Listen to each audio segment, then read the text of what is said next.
Ang kwentong ito ay hango sa totoong buhay. Mula ito sa isa nating kabayan na itago na lamang natin sa pangalang Daniel. Taong 1967, probinsya ng Samar. Isang beses kada taon, nagdaraos ng tagisan ng anting-anting. Iilan lamang ang nakakaalam, yun lamang may tinatangan. Hindi rin ito bukas sa publiko. Isinasagawa sa liblib na bahagi ng bundok sa pangunguna ni Kapelar. Ang tinagurian, dalubhasang antingero sa lugar. Inaabangan dahil malaki ang nakatalagang premyo na suportado ng gobyerno na kumikilala sa lihim na karunungan. Sa taon na ito, sinama si Daniel ng ama. Dekada na rin magmula nung sumabak sa labanan. Walang palya. Subalit ni isang beses, hindi magawang manalo. Gayunpaman, hindi dinamdam dahil naniniwala na balang araw, mabibigyan ng pagkakataon. Sa tuwing sasabak, bit-bit ang dedikasyon at ang mutya. Tahimik ang paligid pagdating sa lugar kung saan dinaraos ang tagisan. Naroon ang mga bantog na antingero pero wala ni isang nagsalita. Makikita sa bawat muka ng mga ito ang kagustuang maiuwi ang premyo. 1,000 piso ang inilaan ng mayor. Naroon din ang mutya na mula kay Kapelar. Nakaramdam si Daniel na nahihiya ang ama matapos ilibot ang tingin sa mga katunggali. Dali-daling binigyan ng suporta ang matanda. Tay, ano man po mangyari, tandaan nyo, palagi ako nandito. Manalo matalo basta sumubo ka. Wika ni Daniel. Maraming salamat anak. Wala akong may hiling sa may kapal kung hindi gabayan ako mamaya. Dito ka lang sa pwestong to ha. Matatanaw naman ang entablado. Dumako ang tingin ni Daniel sa entablado kung saan nakaupo ang magsisilbing hurado. Si Kapelar. Ang dalubhasang antingero, si Mang Bastian, ang kinakatakutang mananugis, at si Mang Juan, ang bulag na magmumutya na siyang maestro ng lahat. Hindi pa nagsisimula ang paligsahan, pero nararamdaman ni Daniel ang abot langit na kaba ng ama. Hinawakan ng kamay para maibsan ang bigat ng kalooban. Nang mapansin ito ni Tatay Ricardo, nadagdagan ng kumpiyansa sa sarili. Nang simulan ni Kapelar ang paunang salita, lahat ng manlalahok ay nagtipon sa gitna. Ilang taon na nating pinagdiriwang ang mahalagang araw na ito. Kaya naman alam nyo na ang patakaran. Iwasan gumawa ng anumang gulo. Ang lalabag sa panuntunan ay diskwalipikado. Alam nyo na ang lahat. Humanay na ang sasalag. Wika ni Kapelar. Kanya-kanya sa paglipat ng pwesto ang mga antingerong lalahok. Ang unang laban. Pananatili sa apoy sa loob ng 1 oras. Sa harapan nakabalandra ang nagbabagang uling. Sa udyat ni Kapelar, sabay-sabay na nagsambit ng orasyon ang lahat para paganahin ang tangan. Sa ikalawang hudyat, umapak ang lahat sa baga. Napabuga ng hininga si Daniel nang makita ang kalagayan ng manlalahok. Kumpiyansa ang mga ito. Nagyayabang ang reaksyon sa muka. Maliban sa kanyang ama na si Tatay Ricardo, bakas ang pangamba sa muka. Lumipas ang ilang sandali. Una itong umalis sa pwesto. Inihanda ang pagkapaso ng talampakan, dali-daling dinaluhan. Nang sulyapan si Kapelar, umiling ito. Gayon din ang 2 pang hurado. Sa mga sumunod na sandali, isa-isang umalis sa pwesto ang manlalahok. Ang nanatili ay 2 na lamang. Si Mang Tenorio na kilala ang pangalan at ang baguhan na si Clyde.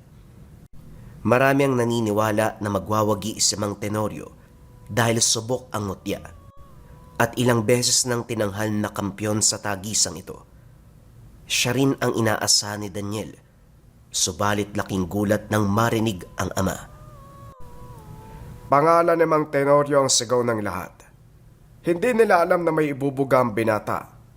Baguhan pero malakas. Nararamdaman ko, si Clyde ang mananalo. Kunot noong tinitigan ng binata si Clyde. Kalmado ito. Taas noong nakatingin sa harapan. Sa dinami-dami ng nanonood, wala ni isang sumigaw ng pangalan. Dumaan ang sandali. Natapos ang unang pagsubok. Parehong umabante sa ikalawang yugto sina Mang Tenorio at Clyde. Sa puntong ito, susubukan ang katatagan ng katawan. Nakabalandra sa mahabang mesa ang iba't ibang klase ng patalim. Si Mang Bastian at Mang Juan ang umalalay. Sa udyat, sabay na tinaga ang braso ng bawat manlalahok. Napasinghap ang lahat, subalit tumalbog lamang sa balat ang patalim. Sunod ay ang pagsaksak sa dibdib. Tumama, pero nag-iwan ng anumang sugat. Ang kasunod ay ang paggilit ng leeg. Nilampasan ng lahat ng pagsubok na walang tinamong kalos. Palakpakan ang namayani sa buong lugar. Humanga ang manonood at mga hurado. Ngunit hindi may kakaila na pabor kay Mang Tenorio ang tiwala ng mga tao. Sa pagkakataong ito, nagbigay ng ilang oras sa pahinga. Itutuloy ang tagisan pagsapit ng takip silim. Maraming salamat sa inyong suporta. Hindi ko kayo bibiguin. Mamaya ako ang tatanghalin na kampiyon, kagaya ng mga nagdaang taon. Wika ni Mang Tenorio. Puno ng suporta si Mang Tenorio. Samantala, tahimik na naupo sa tabi ang baguhan. Nasunda ng tingin ni Daniel ang ama na lumapit dito. Magandang araw, Iho. Ngayon pa lang kita nakita, taga saan ka ba? Malayong probinsya ang pinanggalingan ko. Napadaan lang habang may hinahanap. Tugon ni Clyde. Ganun ba? Ako nga pala si Ricardo. Ito naman ang anak ko, si Daniel. Natutuwa ako dahil sa taong ito may lumahok na mas bata. Sabi ko kanina, baguhan ka. Pero sa pinapakita mo sa una at ikalawang pagsubok, parang biyasang-biyasa ka na. Natuto lang ho. Ang tingero ho kasi ang tatay ko. Kaya naman pala. May tutuloyan ka ba kung wala pa? Pwede ka sa tahanan ko. Maliit lang pero kasya naman sa 3. Ayos lang po. Salamat. Nginitian lamang ni Tatay Ricardo ang binata. Nahinigan ang pagiging distansya sa maiksing sagot. Nagsalo ng tanghalian ang lahat bago pinauwi. Mahaba ang oras bago sinimulan ang huling yugto. Habang binabagtas ang daan, napansin ni Daniel si Clyde. Nakaupo sa lilim ng puno habang pinagtsatsagaan ang mangga at bayabas. Huminto siya para kausapin ito. Maraming pagkain dun Hindi ka ba kumuha? Bayabas at mangga, hindi ka naman mabubusog dyan Ayos lang. Nasanay na ako sa ganitong sitwasyon Pero bakit ikaw lang mag-isa? Nasaan ang tatay mo? Nandun po. Nagkayayaan mag-inuman kaya nauna akong umuwi. Wala kang bahayan Tara, sama ka sa akin. Nasa unahan lang ang tahanan namin. Dalian mo na. Napilitang sumunod ang binata. Pagdating ng bahay, pinakain kagad si Daniel. Siniguradong komportable. Inaya sa bakanting silid para makapagpahinga. Subalit pinili nitong makipagkwentuhan. Nagtatanong ito tungkol sa mutya na hawak ni Tatay Ricardo. Ang sabi niya, may mali sa tangan. Naagaw ang atensyon ng binata kung kaya't nakinig ng mabuti. Peke yung mutya na hawak ng tatay mo May bisa subalit hindi katulad ng tunay na gamit. Malakas ang mga mutya. Kaya nakakapagtaka kung bakit sa unang yugto pa lang ng laban natanggal na siya. Kagaya ng ibang kalahok, replika lamang ang meron sila. Kung sinasabi mong nakuha lamang ito sa isang antingero, malamang pineperahan lang kayo. Kumbinsido si Daniel. Duda rin siya sa hawak ng ama. Tugma ang sinabi ng binata dahil binili lamang ito sa isang antingero. Aksidente ang pagkatuklas ni Tatay Ricardo sa mutya nung napadaan sa tahanan si Capelar. Nang malaman ang papremyo at ang pambihirang kakayahan na taglay ng bawat magmumutya, nainganyo ang ama. Naganap ng antingero para makabili. Benenta pa ang alagang baka para may pambayad. Ilang sandali pa dumating si Tatay Ricardo. Kagad pinag-usapan ng tungkol sa tangan. Maging ito man ay nagulat sa narinig. Pinasuri kay Clyde ang mutya. Kinumpirmang hindi tunay. Gumuho ang mundo ng matanda. Buong buhay niya inakalang totoo ang tinatangan. Hindi nakaimik. Napatitig na lamang sa mutya. Huwag ho kayo mag-alala, Manong.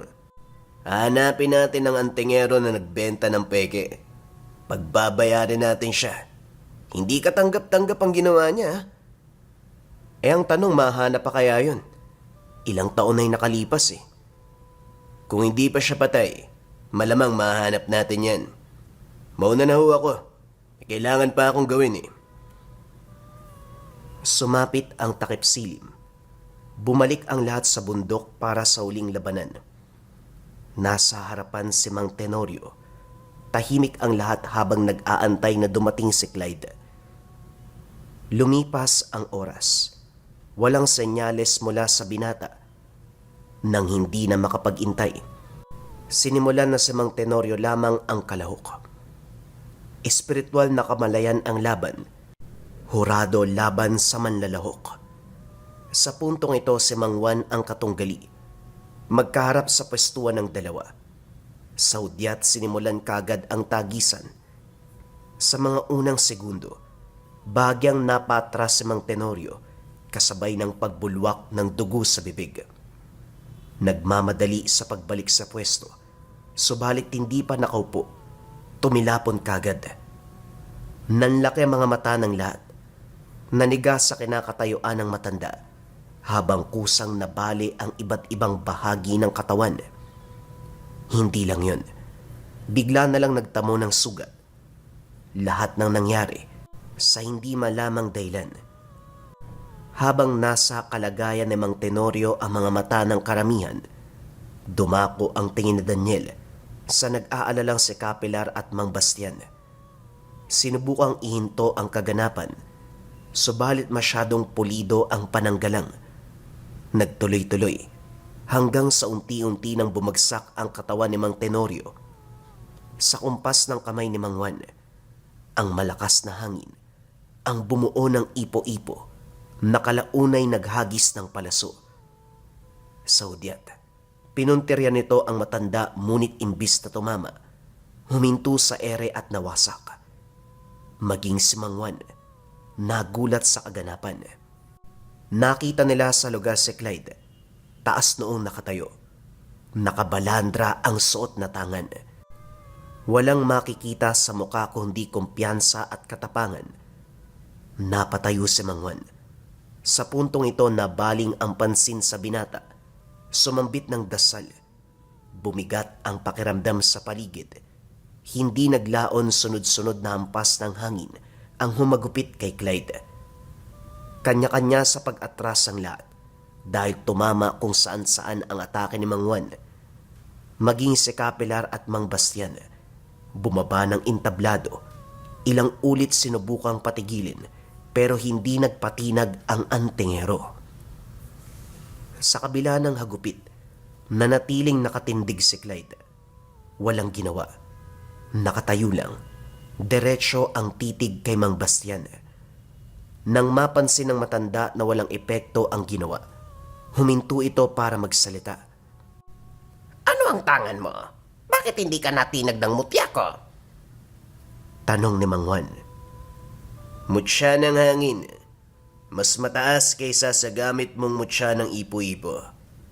Magagawang kontrolin ng iyong tangan ng hangin Subalit kaya ring tapatan ng gamit ko ang bawat atake mo. Ngumiti si Mang Bastian. Pumalakpak. Subalit nawala ang ngiti nang humampas ang hangin sa direksyon niya. Nagulantang ang lahat nang makita itong bumulagta. Napatitig si Capelar kay Clyde, samantalang dinaluhan ni Mang Bastian si Mang Juan. Husto na, binata. Hindi mo kailangan gumante ng mas malala. Tandaan mo, hurado si Mang Juan sa tagisang ito. Dapat nag-iingat ka. Wika ni Capelar.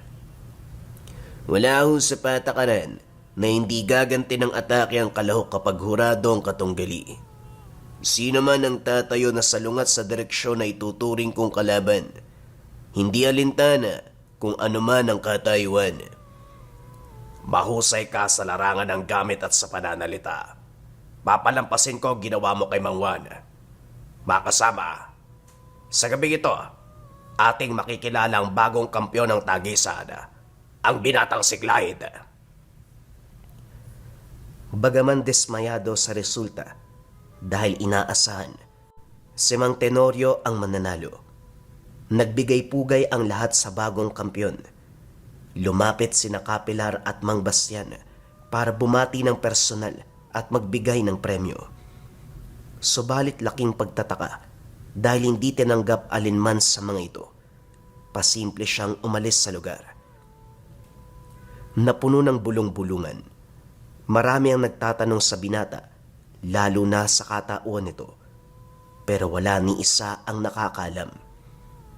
Lumipas ang mga araw, nanatiling misteryo ang presensya ni Clyde. Sa kabilang banda, bagsak pa rin ang mundo ni Mang Ricardo tungkol sa mutya. Ilang ulit pinasuri sa biyasang Antingero. Pinasuri din kay Capelar. Kumpirmadong peke. Kaya may nararamdamang kaunting bisa dahil kahit papano kinargahan ng Antingerong nagtitinda. Hindi na rin maalala kung sino. Matagal nang wala sa pwesto doon sa bayan, kaya't hanggang panghihinayang na lamang. Nang sumunod na buwan, nag-imbita uli si Mang Juan magdaraos ng sariling tagisan. Pinapahanap si Clyde dahil nais makita ang kakayahan ng binata. Napansin ang pagiging malapit ni Mang Ricardo dito. Siya ang inatasang maganap. Nako, saan ko naman hagilapin ang batang yon? Daniel, wala ba siyang sinabi nung nag-usap kayo? Alalahanin mo nga para mapabilis ang paghahanap. Ilang araw na lang bago ang tagisan. Minamadali pa ako ni Mang Juan. Wala yatang tahanan yung lalaking yun eh. Nung inimbitan ko nga dito, sumama kagad eh. Napabuntong hininga si Tatay Ricardo. Wala mang eksaktong pupuntahan. Lumakad pa rin alang-alang sa utos ni Mang Juan. Hindi kayang suwayin ang utos ng kinikilalang maestro. Sumama rin si Daniel. Sinimulan ng paghahanap sa malalapit na bahay, sunod sa kalapit na sityo, hanggang sa nakaabot ng bundok. Marami nang napagtanungan, subalit wala ni isa ang nakapagsabi sa kinaroroonan ng binata. Ilang ulit kinumbinsi si Daniel na wag nang tumuloy dahil wala namang nakakaalam kung nasaan si Clyde. Hindi maunawaan kung bakit ayaw makinig ng ama. Nagsusumikap na mahanap ang binata. Sa paanan ng bundok na lamang nag-antay si Daniel habang patuloy sa paggagilap si Tatay Ricardo. Hindi nagtagal, umalingaw-ngaw ang daing mula sa kung saan. Kinakabahan dahil bukod sa boses ni Tatay Ricardo, meron pang isa. Mabangis. Pagdating sa unahan, bumungad ang tagpo kung saan ginangat-ngat ng aswang ang ama. Kalunos-lunos ang kalagayan, hindi nakakilos si Daniel. Blanko ang isipan habang pinagmamasdan ang huling sandali ng matanda. Sa kalamang natauan ng lumitaw si Clyde, walang pagdadalawang isip na pinugutan ng ulo ang halimaw. Nabaling ang pansin sa hawak nitong gulok. Malayo sa kinalalagyan ng aswang, Subalit pagtaga sa hangin, gumulong ang ulo ng nilalang. Bago makapagtanong, nagsalita na si Clyde. Kinakalungkot ko ang pagpanaw ng tatay mo. Natauhan dito si Daniel. Napaiyak nang makitang nakahandusay ang ama. Umalalay si Clyde sa paghatid ng bangkay sa tahanan. Ito na rin mismo ang nagbalot ng tela sa katawan, naghukay at nanglibing. Hindi makausap si Daniel, tulala sa kawalan. Nang makarating kina Kapilar ang nangyari, nag-abot ng pakikiramay. Hindi maunawaan ni Daniel kung bakit kailangan magtago ni Clyde sa sandaling bumisita ang matatandang antinghero. Nang mawala ang mga ito, saka nagpaliwanag. Sa puntong ito, binahagi ni Clyde ang kaganapan. Sa katunayan, si Mang Bastian ang sadya ng binata. Nagkataon na ito ang pumaslang sa ama at lolong manunugis. Inamin niya, hindi mabuti ang bulag na maestro. May katauhan sa nakaraan na siyang nagliligpit sa grupo ng yamaong ninuno. Naninilbihan ito sa isang maimpluwensyang pamilya ng aswang nung araw. Nalinawan si Daniel kung bakit ganon ang takbo ng pangyayari sa araw na ginanap ang huling yugto ng tagisan. Wika pa ni Clyde, tatapusin sana sa sandaling iyon ng matanda. Subalit hindi tinuloy dahil sa presensya ni Mang Bastian at Kapilar. Hinahanap din ni Clyde ang mga kasama nito na tumugis sa ama at lolo. Nang matapos ang pagluluksa, natatakot si Daniel habang kasama si Clyde. Nagmungkahi siya na paalisin ito. Pero sa awa na walang mapupuntahan, nakiusap na lamang na wag gumawa ng ikakapahamak. Nangako naman ito. Nang mga sumunod na araw, namalayan na lamang ni Daniel na tumutulong sa hindi malamang dahilan. Sumasama kay Clyde sa paghahanap sa mga taong nasa listahan. Nagpupunta sa kabundukan. Natagpuan ang iilang kubo na pinamamahayan ni Mang Juan at mga disipulo. Tahimik na naghintay si Daniel sa hakbang ng binata. Hindi naglaon nagpa siya itong lumapit. Nanlaki ang mga mata dahil ang mga mag-aaral na dinaanan ay wala ng buhay. Nang mapansin ang bibig ni Clyde, sumasambit ng salita. Dumiretso ito sa kinaroroonan ni Mang Juan. Alisto ang matanda. Nagmamadali sa pagsalubong. Mabuti naman nandito ka na uli, binata. Kilala ko ang hawak mong mutya. Malinaw na nagmula ka sa angkan ni Procorpio. Anong sadya mo? Nararamdaman kong hindi ka sumali sa tagisan para magpakitang gilas lamang. Wika ni Mang Juan. Mabuti naman may ideya kayo, Manong. Siguro naman natatandaan ninyo ang nangyari maraming taon na nakalipas. Yung panahon na tapat ka pa sa pinagsisilbihan mong aswang. Kay tagal ko naglibot kung saan-saan. Dito ka lang pala matatagpuan. Nagbago ang reaksyon ni Mang Juan. Palihim na bumato ng orasyon. Subalit mabilis si Clyde.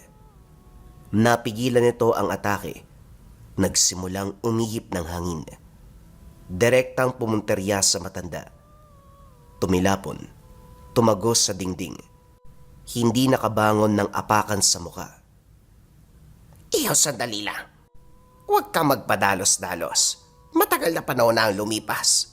Huwag na nating ungkatin ang nakaraan. Hindi na ako ang dati.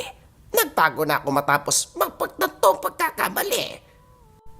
Madali lang ako kausap, lalo na kapag nasa bingit ng kamatayan. Hindi ho ba? Nagsaliksik ako tungkol sa inyo. Naging maestro ka pala ng karamihan. Kinilalang guro pero ang hina mo naman yata. Huwag kang magmayabang, iho. Hindi ka rin naman kalakasan. Yang mutya mo, hindi nalalayong tatalikuran ka kung hindi magagamit sa tama. Habang pilit na nagpapaliwanag si Mang Juan, dahan-dahan itong umatake gamit ang espiritual na kamalayan. Ilang sandali pa, naramdaman ni Clyde ang pagdurugo ng tagiliran. May bakas ng atake sa hangin. Tumatagos sa katawan ni Clyde. Hindi nagtagal ay bumulagta. Nagmamadali sa pagtayo si Mang Juan. Bulag man kung ituring. Nakayuko sa katawan ni Clyde. Pinagtatawanan. Marami itong sinabi. Nagulat si Daniel sa totoo nitong ugali. Kilala ang matanda bilang seryoso. Tahimik at buhos ang atensyon sa pagtuturo. Subalit sa kilos ngayon, tila nabura ang lahat ng magagandang dinig. Sumasambit ito ng orasyon. Layong iligpit si Clyde. Ngunit laking gulat dahil lahat ng binitawang salita ay sa sarili umepekto. Hindi naglaon. Dahan-dahang tumayo ang binata. Ito naman ngayon ang humalakhak. Pinagtatawanan ang matanda habang nagdurusa. Sinabi ko na sa'yo, Manong. Mutya ng hangin ang hawak ko. Mas mataas kumpara sa gamit mo. Pareho tayong gumagalaw sa hangin. Kaso mas nakikinig sa akin ang bawat ihip. Sinubukan lang kita. Nagpatay-patayan para makita ko anong susunod mong gagawin. Wala ka pa rin kwenta. Hindi ka pa rin nagbabago.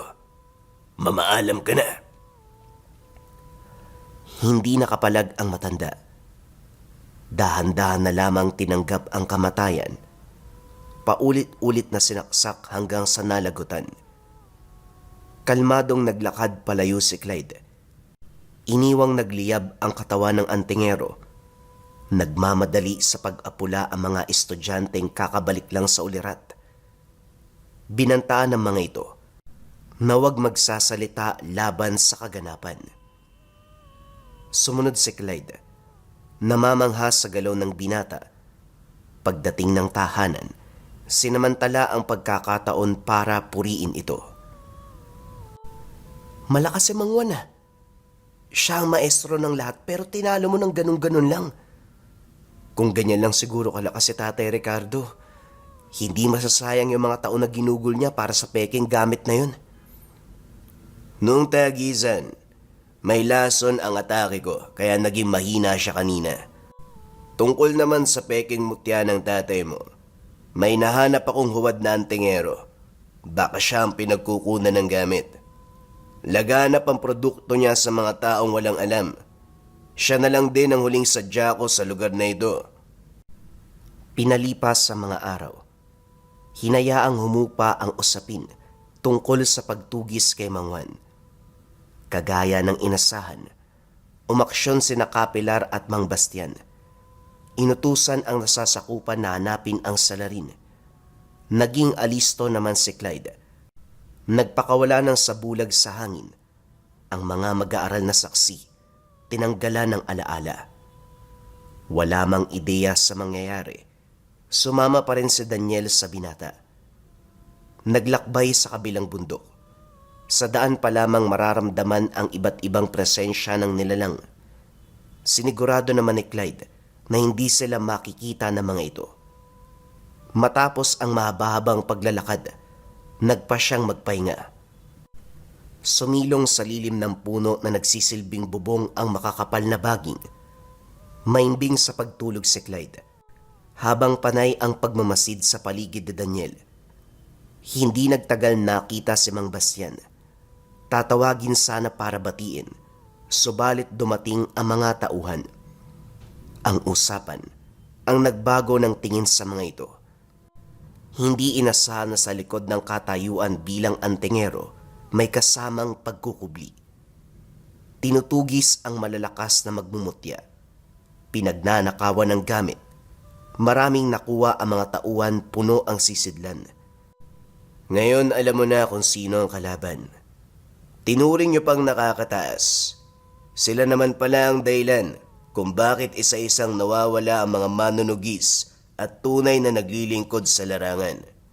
At para malaman mo, tauhan ni Mang Bastian ang pinagkukunan ng mutya ng tatay mo. Napabuntong hininga si Daniel. Hindi na nagulat sa sinabi ng binata. Lantad sa harapan ang kasamaan ni Mang Bastian. Napapatanong din kung kasali si Kapilar. Para malaman, nagtungo ang dalawa sa tahanan nito. Sa sabulag na inilapat ni Clyde, malayang nakakapaglakad sa bawat sulok ng bahay. Hindi lang yun, harap-harapang umupo sa tapat ni Kapilar. Ang antingero naman, hindi mapakali sa paligid. Ilang ulit nagpakawala ng orasyon, subalit nakokontra ni Clyde. Nilagyan ng lason ang inumin. Kinuha nito ang mutya bago iniwanang nakaimlay. Hindi napigilan ni Daniel ang magtanong. Subalit para kay Clyde, may kinalaman o wala si Kapilar. Buo ang desisyon na iligpit. Ang sabi niya, imposibleng wala itong alam, gayong matagal nang kasama si Mang Juan. Sumang-ayon na lang din si Daniel. Sa kabilang banda, tama naman ito.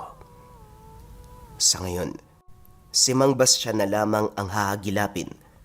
Naglaho ito sa lugar matapos malaman ang nangyari kay Kapilar. Isa-isang kwenestyon ang mga tauhan, subalit wala ni isa ang nagsalita. Iniligpit ang mga ito. Linggo ang lumipas, hindi natagpuan si Mang Bastian. Baka lumayo na talaga siya. Sino ba namang hindi matatakot sa ginawa mo? Wala kang kinikilala eh. Patay kung patay. Dapat lang siyang matakot. Marami siyang atraso sa kapwa ko nagmumutya. Pinapas lang, pinagnanakawan ng tangan. Nagbebenta pa ng peke sa mga taong nagdanais sa magkaroon ng tangan. Konti na lang, may paghihiganti na natin ang tatay mo. Ang pangit kasi pakinggan. Parang sinasabi mo lahat ng ito para kay tatay eh. Hindi siya ang pinakarason kung bakit ginagawa mo mga bagay na to. Ganun na nga. Kasama ang tatay mo sa paghihiganti. Tatapusin ko lang ang huling laban. Hanggang dito na lang din ang pagkikita natin. Maraming salamat sa pagpapatuloy mo sa akin dito sa tahanan mo. Hindi na kaimik si Daniel. Nagmamadali sa pag-alis si Clyde. Gayon pa man minabuting sundan. Dire-diretso ang lakad. Dire-diretso sa sityo kung saan malayo na sa kabiasnan. Sa isang kuweba na mataan ang nakailerang sulo. Hindi nagtagal.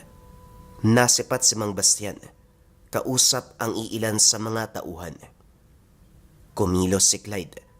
Nagpakawala ng orasyon sa hangin na siyang nagpabagsak sa mga tauhan ng matanda. Sinundan pa ng pag-atake gamit ang espiritual na kakayahan. Si Daniel na nanonood sa kalayuan, tanaw ang kalagayan ng Mang Bastian. Sumisigaw. Walang tigil na umaagos ang dugo sa bibig. Nagtamo ng sugat sa iba't ibang bahagi ng katawan. Bukod dito, dahan-dahang nabalian ang braso at binti. Tumabingi ang bibig. Lumabas sa pagkakatago si Clyde. Gulat na napatitig ang matanda. Itinuro ang binata, pero hanggang doon lamang ang nagawa niya. Ikaw ang utak sa taon-taon na tagisan ng anting-anting. Hindi paray pamalas ang lihim na karunungan, kundi dahil sa kasamaan mo. Ang mga nagdaang kampyon, isa-isa mong inililigpit. Iniwan si Mang Tenorio para kahit papano walang magdududa. Hindi lang yun. Nagkalat sa bawat lugar ang mga alagad mo para tapusin ang mga antingero. Pagnanakawan ng mutya at medalyon, hindi ko alam kung anong punto mo, pero wala na ring silbi. Susunod si Kapilar at Mang Juan sa kabilang buhay. Pare-pareho ko yung may atraso sa pamilya ko at sa kapwa ko antingero. Bumulong ng salita ang binata. Humiyaw si Mang Bastian. Sunod-sunod na bumulwak ang dugo. Nangisay at saka nalagutan ng hininga. Pasimple itong itinambak sa tabi kasama ang mga panggatong. Habang tinitignan ang katawan na dahan-dahang nilalamon ng apoy, inilabas ni Clyde ang hawak na mutya. Laking gulat ni Daniel dahil hindi lang isa kung hindi tatlo. Sa sandaling magdikit-dikit, Humampas ang malakas na hangin, sinakop ng matinding puwersa. Matapos magbitiw ng iilang salita, naglakad ito palayo. Nagmamadali din sa pagsugod si Daniel, subalit pagdating sa unahan, naglaho ang binata. Sa takot na may makakita, binagtas ang daan pauwi. Sa ganong paraan natapos ang lahat. Maraming tanong si Daniel tungkol sa katauhan ni Clyde, sa 3 mutya na hawak nito at iba pang bagay. Kahit na nagpakilala ito, nakasama ng ilang araw, nananatili pa ring misteryoso ang presensya. Sinubukang hanapin sa kalapit na sityo at bayan, ngunit bigong natagpuan. Lumipas ang panahon, wala nang balita. Tungkol naman kina Kapelar, Mang Bastian at Mang Juan, nanatiling usap-usapan ang pagkamatay ng mga ito. Maayos na nailigpit ni Clyde ang matandang antingero, kaya walang nagsuspetsya. Ang naririnig, ang saninang kamatayan ay dahil sa katandaan. Sa kabilang banda, sa ibang bagay na rin nakatuon ang atensyon ni Daniel. Kung minsan sinusubukan ng pagkakataon, may nakakasalubong na naglalako ng mutya. Hinihikayat na bumili. Pero dahil sa kaganapan, hindi nagpadala ang binata. Inilayo ang sarili sa mga bagay na naging dahilan ng kamatayan ng yumaong ama. Habang buhay, hindi niya makakalimutan na minsan siyang nagkaroon ng karanasan kasama ang isang malakas na tao na nagtatangan ng mutya ng hangin. Kumusta mga kabayan? Update para sa umorder ng pabasa, pamana at basbas noong September 1 to September 5. Isang buwan ang lumipas mga kabayan. Nandito na ang pabasa, pamana at basbas ninyo. Sobrang espesyal nito mga kabayan. Paliwanag natin ang bawat proseso. Pabasa, ito yung kabayan nyo nandito sa envelope. Ito yung readings ninyo na galing sa Antengeros del Negros. Iba-iba per tao mga kabayan. Ako kasi yung nag-ayos ng construction. Yung iba, kailangan ng lakas ng kalooban. Yung iba, kailangan ng lakas ng pagbatak ng espiritual na paniniwala. Yung iba, kailangan mag-excel, magtiwala sa sarili, sa kanilang mga trabaho. At mula sa kanilang mga pabasa, nagkaroon ng pamana. Kung ano ang kailangan ng isang tao, yon ang ibinigay ng Antengeros del Negros. Kagaya nito, sobrang ganda ng itsura niya mga kabayan. Specific yan para sa taong pinagbasahan. At syempre, hindi mawawala yung basbas. Ito yung langis, yung basbas ninyo. At ilalagay pa yung pangalan nyo sa loob. Ito yung sample ng pangalan. Takpan ko lang konti. Ako na mismo ang maglalagay ng pangalan sa loob ng langis. May gagawin pa akong huling ritual bago ilagay yung pangalan. Ready na to mga kabayan para sa lahat ng umorder. Marireceive nyo ito ng October 5 to October 10. At ito na nga ang good news mga kabayan. Magiging available na uli ang pabasa, pamana at basbas ngayong October 1, 12 a.m. hanggang October 5. 50 pieces lang kabayan. 5 days lang ang itatagal niya or hanggat merong stocks. Kapag nag-order kayo ng October 1 to October 5, marireceive nyo ito ng November 5 to November 10 pa. 1 month preparation. Sobrang specific, sobrang special para sa inyo. Para sa lahat ng interesado mga kabayan, sa website lang ito available. Paki-visit lang ang www.lecamerchandise.com. Mag-ingat sa mga scammers.